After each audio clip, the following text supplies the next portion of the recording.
से बोली विष्णु भगवान की जय। कार्तिक मास महात्म कथा अध्याय 6 का श्रवण करते हैं। नारद जी बोले, जब 2 घड़ी रात बाकी रहे तब तुलसी की मृतिका वस्त्र और कलश लेकर जलाशय पर जाए। कार्तिक में जहाँ कहीं भी प्रत्येक जलाशय के जल में स्नान करना चाहिए। गर्म जल की अपेक्षा ठंडे जल में स्नान करने से 10 गुना पुण्य होता है। उससे 100 गुना पुण्य बाहरी कुएं के जल में स्नान करने से होता है। उससे अधिक पुण्य बावड़ी में और उससे भी अधिक पुण्य पोखर में स्नान करने से होता है। उससे 10 गुना झरनों में और उससे भी अधिक पुण्य कार्तिक में नदी स्नान करने से होता है।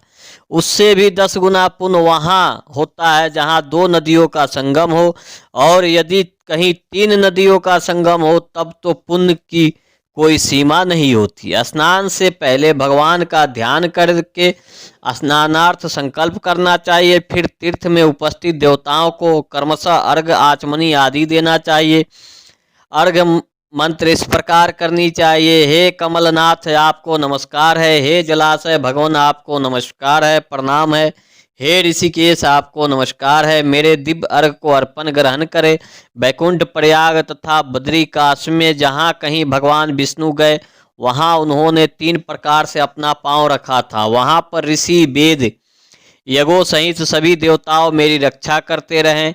हे जनार्दन, हे दामोदर, हे दिवेश, आपको प्रसन्न करने हेतु मैं कार्तिक मास में विधि विधान से ब्रह्म मुहूर्त में स्नान कर रहा हूँ। आपकी कृपा से मेरे सभी पापों का नाश हो। हे प्रभु, कार्तिक मास में व्रत का विधि पूर्वक स्नान करने वाले में मैं अर्घ देता हूँ। आप राधिका सहित ग्रहण करें। हे श्री कृष्ण, हे बलशाली राक्षसों का संहार करने वाले भगवान, हे पापों को नाश करने वाले, कार्तिक मास में प्रतिदिन दिए हुए मेरे इस अर्घ द्वारा कार्तिक स्नान का व्रत करने वाला फल मुझे प्राप्त हो। तत्पश्चात विष्णु, शिव तथा सूर्य का ध्यान करके जल में प्रवेश कर नाभि के बराबर जल में खड़े होकर विधि पूर्वक स्नान करना चाहिए।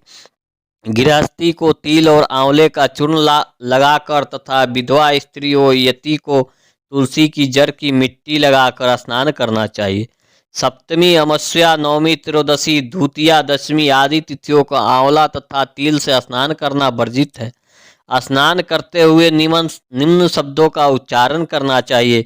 जिस भक्ति भाव से भगवान ने देवताओं के कार्य के लिए 3 प्रकार का रूप धारण किया था, वही पापों का नाश करने वाले भगवान विष्णु अपनी कृपा से मुझे पवित्र बनाए। जो अनुमत्स्य भगवान विष्णु की आज्ञा से कार्तिक व्रत करता है उसकी इंद्रादि सभी देवता राक्षस रक्षा करते हैं, इसलिए वह मुझको पवित्र करे। बीजों, रहस्यों तथा यज्ञों सहित वेदों के मंत्र, कश्यप आदि ऋषि, इंद्रादि देवता मुझे पवित्र करो। अदिति आदि सभी नारियां, यज्ञ, सिद्धि, सर्प और समस्त औषधियां, वो तीनों लोकों के पहाड़ मुझे पवित्र करे।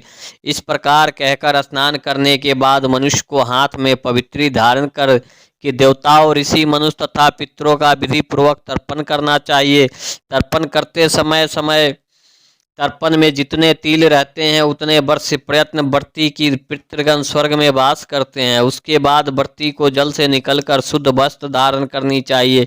सभी तीर्थों के सारे कार्यों से निवृत्त होकर पुनः भगवान विष्णु का पूजन करना चाहिए। सभी तीर्थों के सारे देवताओं का स्मरण करके भक्ति पूर्वक सावधान होकर चंदन, फूल और फलों के साथ भगवान विष्णु को फिर से अर्घ देना चाहिए।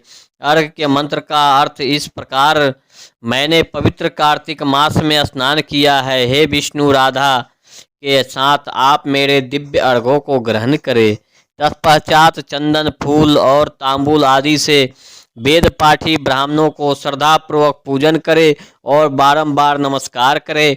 ब्राह्मणों के दाएं पांव में तीर्थों का वास होता है, मुंह में वेद और समस्त अंगों में देवताओं का वास होता है। अपने कल्याण की इच्छा रखने वाले मनुष्य को इनका न तो अपमान करना चाहिए और न ही इनका विरोध करना चाहिए। फिर एकाग्रचित्त होकर भगवान विष्णु की प्रिय तुलसी जी की पूजा करनी चाहिए। उनकी परिक्रमा करके उनको प्रणाम करना चाहिए। हे देव, हे तुलसी, देवताओं ने ही प्राचीन काल से तुम्हारा निर्माण किया और ऋषियों ने तुम्हारी पूजा की है।